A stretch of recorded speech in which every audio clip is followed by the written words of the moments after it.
আমরা এমপি মন্ত্রিত্ব লোভে দেশের সম্পদ লুটপাটের উদ্দেশ্যে আমরা রাজনীতিতে নামি নেই। আমরা ইনসাফ কায়েম করার জন্য, এই দেশের জনগণের মৌলিক অধিকারকে প্রতিষ্ঠিত করার জন্য, আমরা এই দেশের জনগণের ভাগ্য নির্ধারণ একটা সমৃদ্ধশালী দেশ হিসেবে গড়ার জন্য আমরা কিন্তু এই সুপ্রিম পার্টিকে আমরা দাঁড় করিয়েছি। শত বাধা বিপত্তি আমাদেরকে অতিক্রম করতে হয়েছে।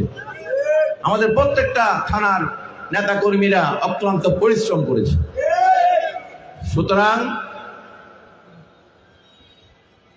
আমরা এতটুকু আসতে পেরেছি আল্লাহ পাকের রহমতে, কারো দয়ায় নয়, কারো আনুগত্যে নয়। আমরা একমাত্র আল্লাহর আনুগত্যে বিশ্বাস।